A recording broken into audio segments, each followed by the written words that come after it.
vile group of people. And you can go all throughout history and read about ethnic groups that have cleansed their own. You can read about the Nazis. You can read about just genocides of all kinds. Well, the Aztecs stepped it up a little bit. They believed in many gods. And one of their beliefs is to sacrifice to the gods. We're not going to sacrifice an animal. We're going to go sacrifice people. And they had some pretty ruthless ways of sacrificing men. I'm not going to give you all the gory details, but it was not a place that when they got there that Cortez's men discovered that they really wanted to go and explore. Because there's a good chance I'm going to wind up split open being sacrificed. So his men found comfort in their ships. Found comfort in you ever been on a big boat for an extended period of time? I'm not talking about Carnival. They have people that clean them and make fresh food for you. To explore in the 1500s was not a very pleasant, to be a sailor in the 1500s was not a very pleasant experience. The boats got nasty. I mean, you got a bunch of guys on board. Hello, guys are nasty. But they found comfort in the filth of their ships. They found comfort just staying on the shoreline. And even as nasty and disgusting as it was, they didn't want to go face what the New World had to offer because it looked scary. So Cortez had this genius plan. He gathered all of his generals, gathered all of his admirals, all of his soldiers, all of his seamen, all of his sailors, put them on the shore, and gave his generals the command to go burn the ships. There's no turning back. There's no way to go but forward. What was is no more. What's to come is where we need to look, is what Cortez was telling his men. And guess what? They went and they conquered the Aztecs. They have a choice. Well, let's go fight or we die. Either way, we got to go this way. One of the boldest moves of military strategy ever. Burn the ships. It's a pretty tall order. Pretty drastic order if you think about it. It worked. I kind of see the church in some ways where Cortez was standing on the shore in the year 2019, almost 2020. Can you believe that? We're halfway through 19. In a lot of ways, the church in America is very similar to the comfortable ships. Well, we've always done it this way, so let's just keep doing it this way. We're comfortable in what we're comfortable in, so let's just keep being comfortable. In the meantime, there's people dying all around us that need us to not be comfortable, that need us to step out and do what God's asking us to do. But yet, we keep the ships parked on the shore, and we go back to the ships. You know what a church, a bicycle, and an airplane all have in common? If they stop going forward, you're in trouble. You ever tried to sit on a bicycle sitting still? Doesn't work very well unless you got training wheels on. That's a whole other message altogether. You ever been in an airplane that stops going forward? Gravity wins and it goes that way. Pretty quick. Been there, done that. What happens to a church when it stops going forward? The doors close. When what's always been is no more, what's left?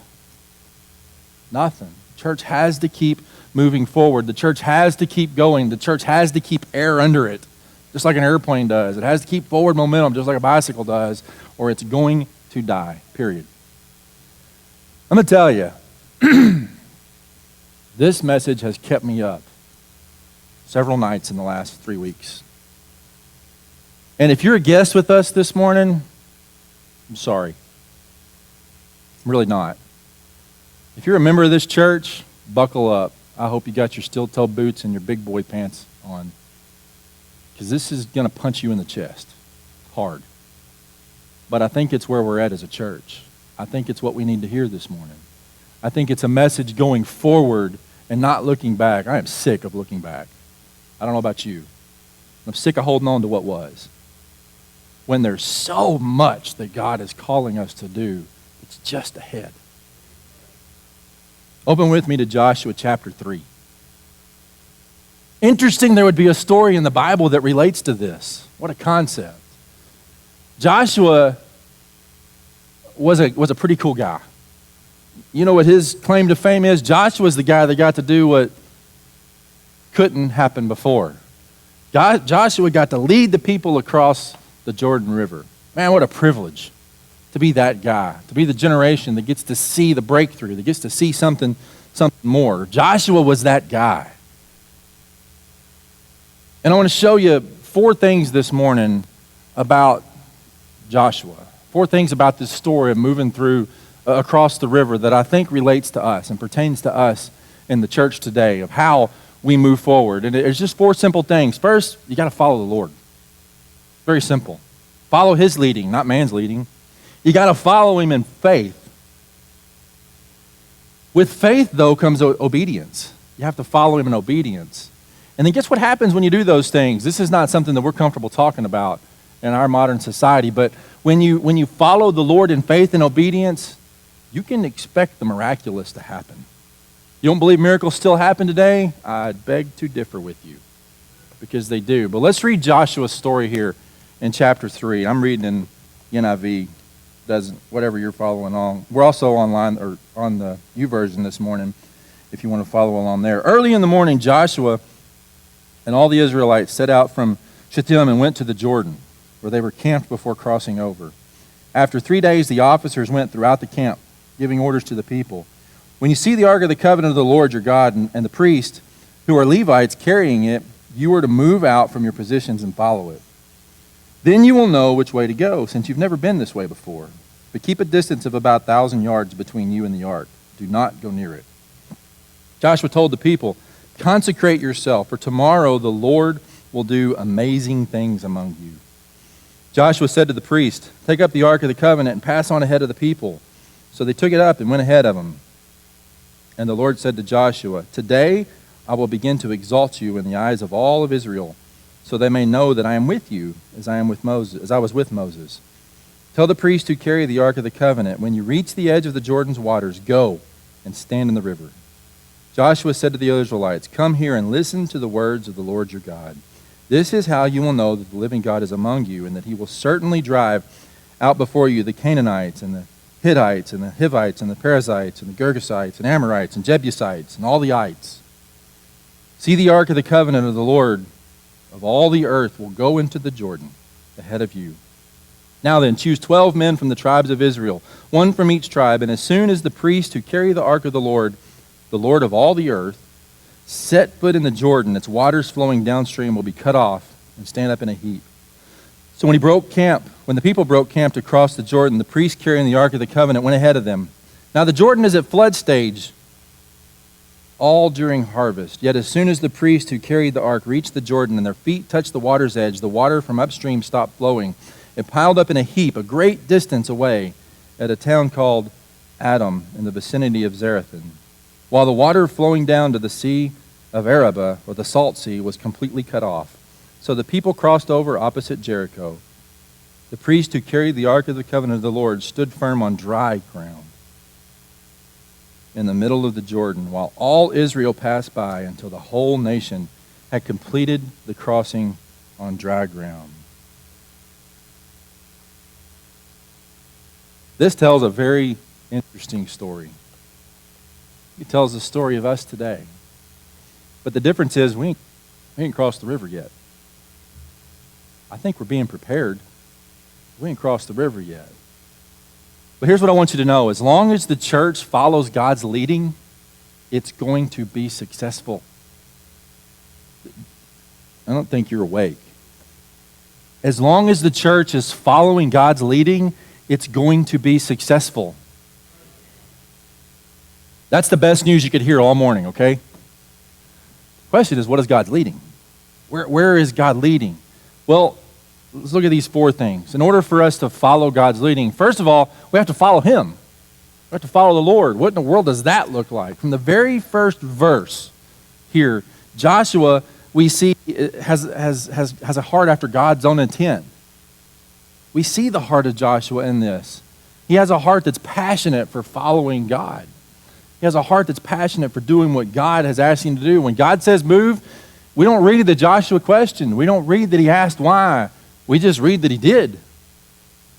Boy, how hesitant are we to move sometimes when God says move.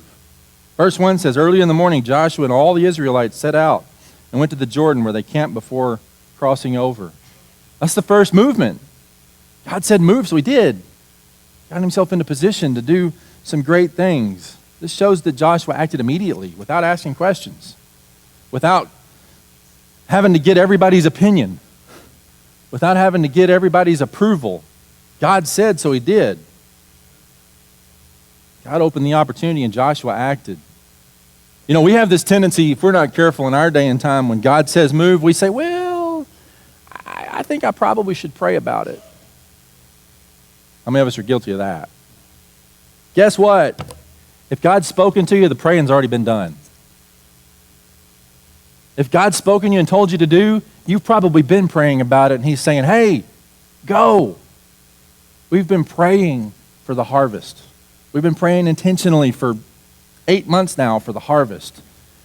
I'm going to tell you, there's doors that are being opened, that are being answered. The prayers that we've been praying are being answered. We've been praying for the workers. We've been praying. How long have we been praying for a drummer, Bob? Have you noticed there's drums on stage? We're going to have a drummer. We got a drummer. We're going to practice together, and he's going to play here in a couple of weeks. God's been providing the harvest. He's been building the harvest. And I think he's telling us, hey, it's time to go. It's not time to pray about it anymore. The prayers have been answered. Joshua didn't say, oh, let me pray about what's the most direct route to take to the river. No, he just went. God's spoken to you. Go. God tells you to move. You don't ask questions. You just do it. Another thing you should notice here is in verse 1, he uses that phrase, crossing over. There's like 4 different variations of that phrase in this passage alone. But in this case, it's referencing to the Israelites making the crossing even possible. In order for them to get across the river, they had to get to the river. In order to go fly somewhere, you have to get to the airport. In order to get this, in order to get a job, you probably have to apply for a job. In order to make an income off investments, you probably have to invest something. It doesn't just happen. It's a miracle, Pastor. That's not the way miracles work. In order to cross the river, they had to get to the river. He had to prepare them. If you want to walk on water, you got to get out of the boat. Otherwise, you'll never know if you're going to walk or sink. But we see something else here, maybe more important in verse 3. He says, when you see the ark of the covenant of the Lord your God and the priest, who are Levites carrying it, you're to move out from your positions and following it. Now, the ark was pretty significant to these people for a couple of different reasons. The first reason is that it carried 2 very important documents. It carried two copies of the law, 2 documents of the law. That was their standard. So it was very important that they kept that. But maybe more importantly is the ark represented the presence of Yahweh himself. It represented the presence of God himself. So in essence, following the ark to them is the same as following God himself. So it's significant that Joshua tells them, when you see the ark move, follow. Wow. When you see God moving, it's probably a good idea to just get in line and follow. Not get out of the way. The next verse says that then you will know which way to go. It says you've never been here before. You know, that is probably the most terrifying thing about trusting God and about doing whatever it is that he's called you to do, is you may have never been there before. You ever heard the phrase blind faith? I get a little nervous about blind faith. Because I have a hard time believing that if God's moving us to do something, he's not going to open our eyes to the way to go. I have a hard time believing that if he's calling us to do something, he's going to allow us to fall flat on our face when we do it. But Joshua is saying, you will know which way to go when you get there. That's how you will know. You've never been here before, so just follow and trust and obey. We're not always sure which way to go, but I can promise you this, with God leading the way, you can go in confidence. You can move in confidence. You never know what God has in promise. or has in store for you. The Australian coat of arms is an interesting looking coat. I got to tell you, this is kind of comical. I don't know how many of you followed on Facebook this week. I kind of tease this a little bit every day.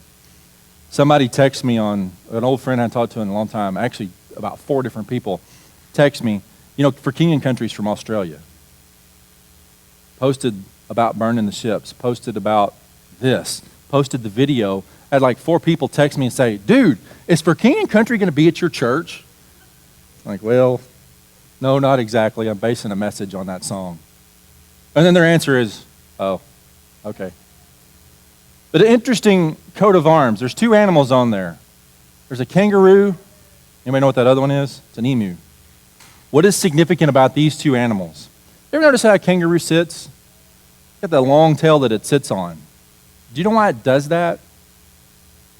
To balance it. The tail keeps it from going backwards. Weird. You ever seen an emu's feet? No, I haven't, Pastor. This is the first time I've ever seen an emu. An emu only has 3 toes. It doesn't have a toe in the back. It's always leaning forward, or it's going to fall backwards. Those 2 animals were put there on purpose when they built this coat, or when they created this coat of arms, to signify that Australia is a nation that is always moving forward and never backwards. I wonder what our coat of arms would look like as a Church of the Nazarene. Don't answer that. Let's deal with that one later. The interesting thing is, though, when God calls you to move, you have a choice. You can do one of 2 things. You can either move forward and be blessed, or you can stay right where you're at and become stagnant. And probably not just become stagnant, but wind up going backwards. Choice is ours. Our response when God tells us to move ought to be very simple. Yes, Lord. And that's it. We ought to ask Him to lead the way and just show us where to go, because wherever you lead, I'm going to follow. And then we should probably answer and follow without hesitation and without reservation, even without question. He's going to make it known. We don't have to question it. If He tells us to go, we should just go. If He tells us to jump, we should probably say how high. If He tells us to run, we should probably say how far. The bottom line is, we have to follow Him, not man. Boy, that's easy to do. It's awful easy to jump on the bandwagon of what looks good. It's awful easy to jump on the next best thing. That may not be where God's taking us. He's calling us to follow, but He's calling us to follow in faith. The next few verses, before the people could move forward with God, they had to consecrate themselves. Now, there's a word we don't use a whole lot anymore. Consecrate. The people were to be holy because God was holy. They're in the presence of this holy ark. So they had to be holy because they're in this presence. They had to prepare themselves for that. They had to make themselves set apart for that. 1 Peter 1:16 says, be holy as I am holy. That's a directive to us. To be holy as He is holy. If we're going to move forward, we have to be as God. We have to be holy. Well, that sounds like a broken record over the last few months, doesn't it? It's not broken, I promise you. It's on repeat for a reason. Consecrate refers to a state that which belongs to this fear of the sacred. The non-Christian world doesn't understand what it means to be set apart. Doesn't understand what it means to prepare yourself to be holy as God is holy. If we're going to follow Him, we have to make ourselves compatible with Him. And guess what? Compatible with Him can't be a life full of sin. Compatible with Him has to be a life that's holy. The reason that they're consecrating themselves is, I love this verse, is because tomorrow the Lord's going to do amazing things among you. What does amazing look like to you? I've seen some pretty awesome things in my life. And to be quite honest, you got to do something almost extraordinary to impress me. But take a little kid, church camp, Terry Hedges. I love Terry to death. I figured that man out in some of his illusions. It's all sleight of hand. I know that. He knows that. But he's so good at it that the kids just look in amazement. But what does amazing look like to you? God's going to do something amazing in your life. What does that look like? He's telling the people, get ready because tomorrow you're going to see something amazing. God was going to do things that would absolutely astonish them. We just finished VBS. What was the key verse in VBS? Ephesians 3:20, and out of him who is able to do immeasurably more than all we can ask or imagine. What does immeasurably look like? You don't think that God can? Ask him. He created it all. You don't think he can make things happen? He can do things that you can't imagine. But we have to be willing to step out in faith in order to see it. The people had to be willing to follow. The people had to be willing to step out and do when they were given instructions. Joshua tells the priest, take up the Ark of the Covenant and pass on ahead of the people. This was a big step of faith on the priest's part. Now, here's where the step was. It's the order of the Levites. That's the priestly order. They're used to carrying the ark, but they're not used to being out front. They're used to carrying the ark in the middle of the people, amongst the people. So this was nothing new, holding this thing up on their shoulders, but what was new is now they're leading the way. So this was a huge step of faith even for the priests to pick up this ark and move out front for the people to follow. But you know what? They didn't even question it. They just did it. There was no hesitation. They just did. They just went. They picked it up and they went. The real step of faith is what Joshua asks next. He tells them, when you reach the edge of the Jordan's waters, go stand in the river. Now, the Jordan in verse 15, it tells us that Jordan was at flood stage because it was the harvest season. It was the end of the harvest season. And if you've ever been in that part of the country, there's lots of mountains and it all drains down into the sea. And the snow was melting and the water's coming down and the flood stage is huge. And I don't know if we have a concept, maybe over this summer we have an idea of what flood really looks like. But a flood stage in a river of this size, I don't think we really get it. You know what Jordan means? The word Jordan actually means? It means to descend. A lot of scholars, they think that the reason that it got that name to descend, that name the Jordan, is because in most places the banks are 12 to 14, 16 feet high on the side. Now, just imagine this in your mind. The priests are going out with this ark, and he tells them, step into the water. Well, it's not like walking to the edge of your swimming pool and just stepping in. You got to go down the banks to the water. Even though it's a flood stage, it's still probably a significant step down. And where are you going to stand? That's not like there's steps. It's not like it's gradual, drops off into the water. Go and stand in the water. So the priests do. In order to see the power of God, they had to step off the banks, off the dry land, and be faithful. Step into the water. One thing I know for sure, if we're going to follow God, it's going to take faith. It's going to take being willing to do what doesn't make sense.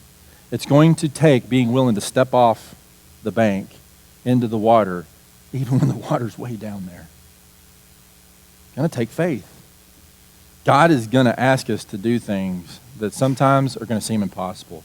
He's going to ask us to go where we can't see. He's going to ask us to go into places that we've never been before.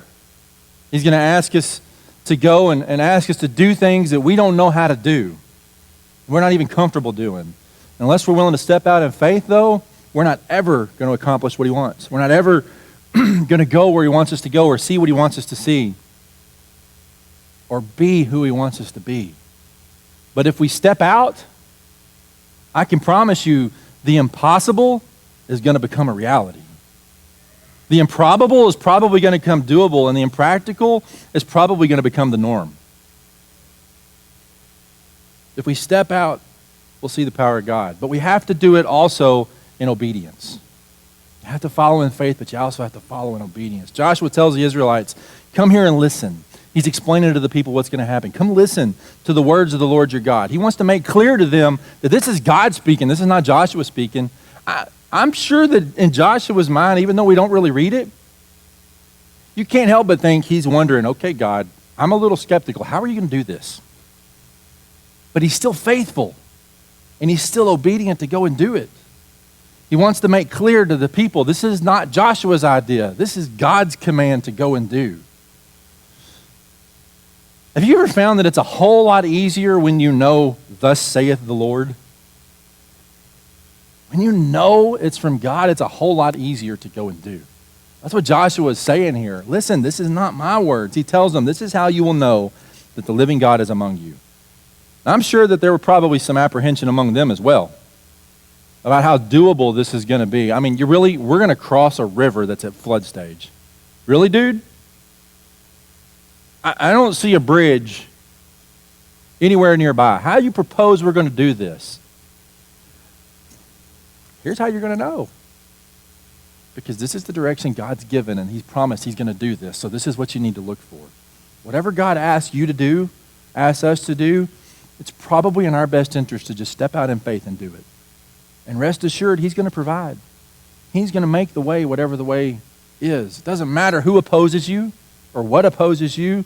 As long as God is leading the way, we have promise that nothing can stop us. Paul tells the church in Rome, in Romans 8:31, if God is for us, what? Who can be against us? Absolutely. He says, see, the ark of the covenant of the Lord of all the earth will go into the Jordan ahead of you. Now, if the people viewed the ark as God himself, what he's saying is God is going ahead of you. God is making the way for you. If God's in it, we can't lose. If God's in it, we can't fail. Listen to this. If God's in it, you will succeed. Period. Man, I need to wake up. That's good news. He says, choose 12 men from the tribes of Israel, one from each tribe. As soon as the priest who carry the ark of the Lord of all the earth, set foot in the Jordan, its waters flowing downstream will be cut off and stand up in a heap. This is an answer to a promise. What's the 12 tribes significant for? It's the 12 tribes of Israel.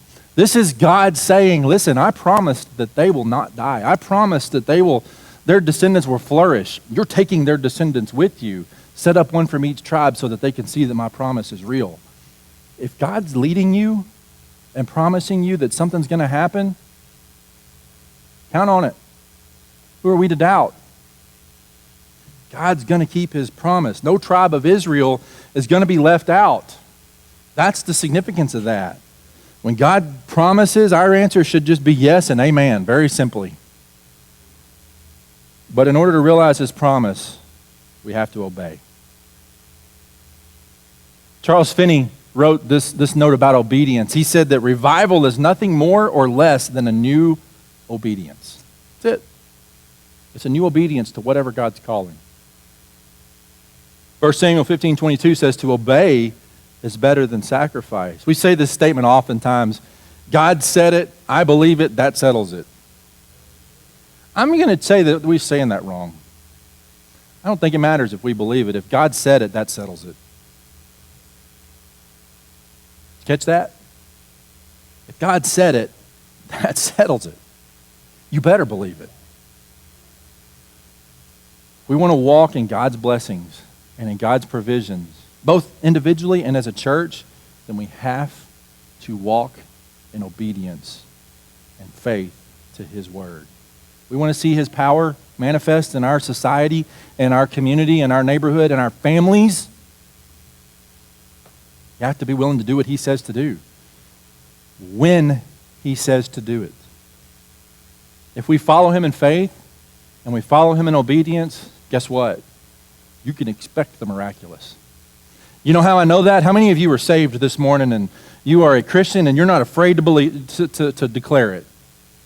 Guess what? You're a miracle. You don't believe the miraculous can happen? Just go tell your story, and as you're telling your story, let it sink in that God loved even you.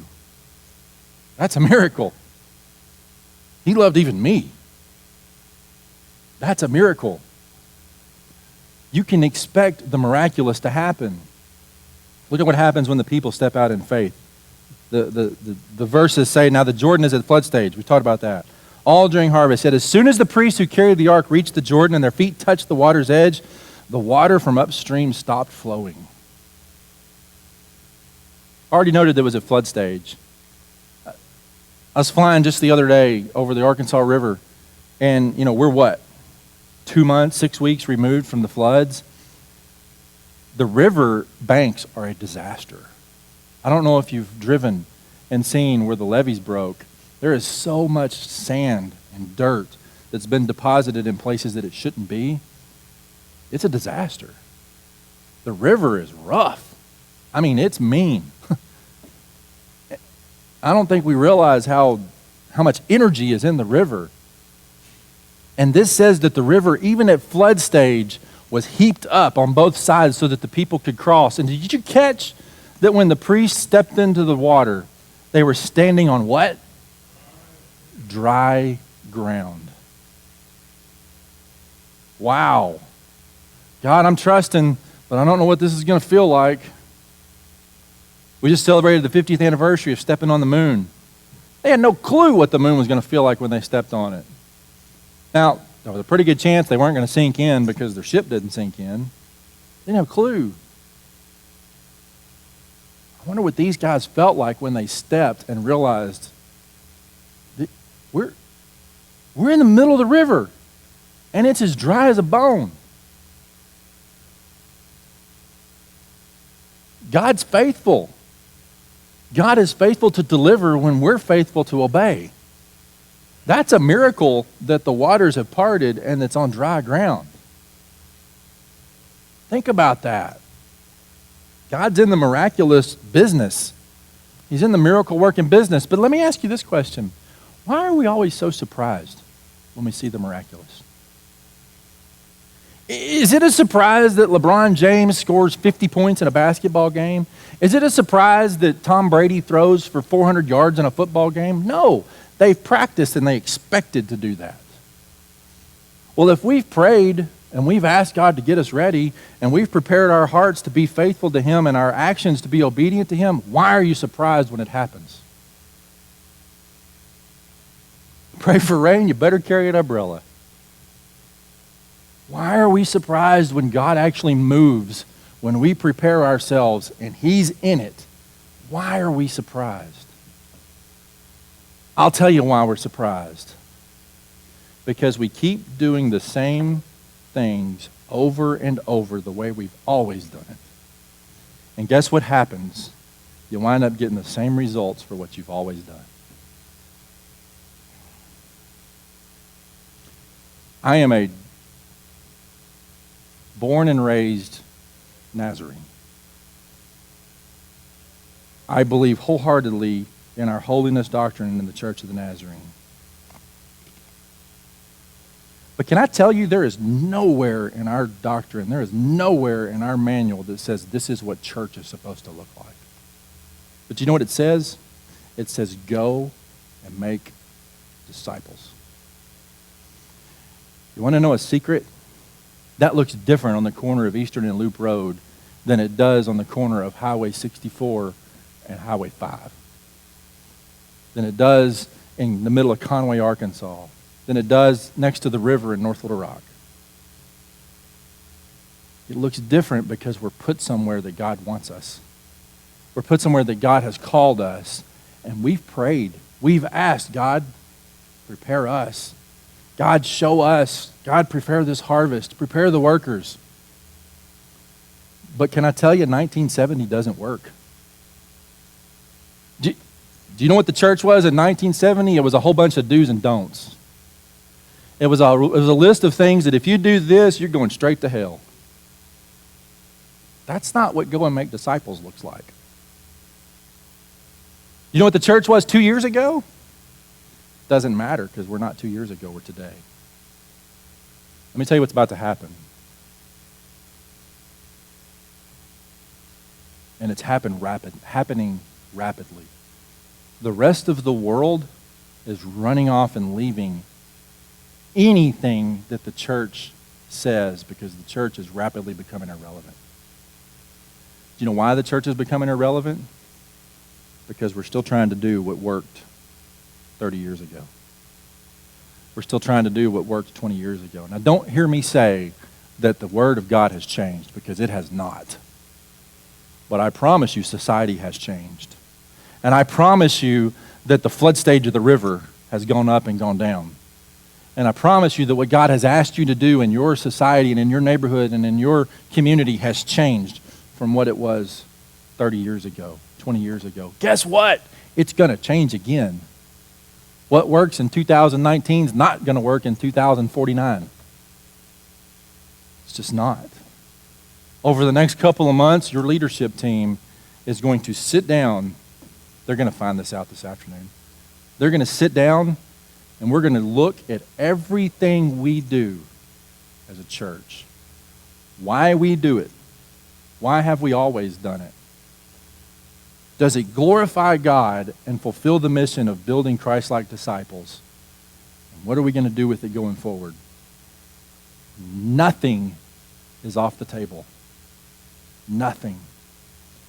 We're going to look at everything.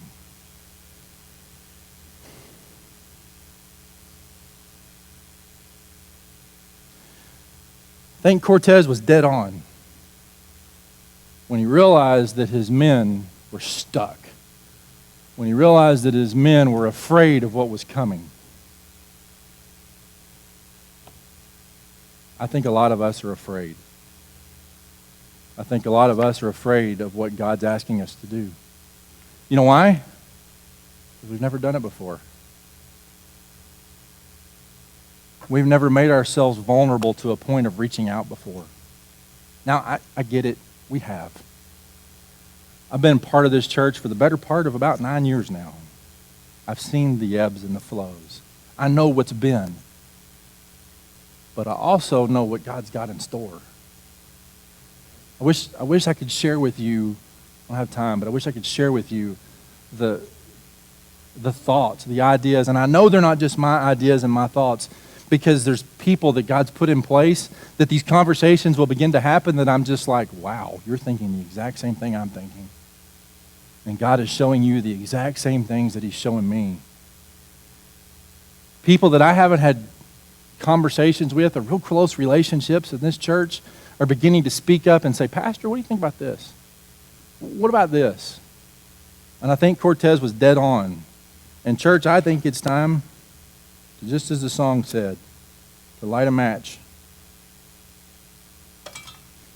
Leave the past. Burn your ships. And don't you dare look back. Stand with me. Father, I don't know what that looks like.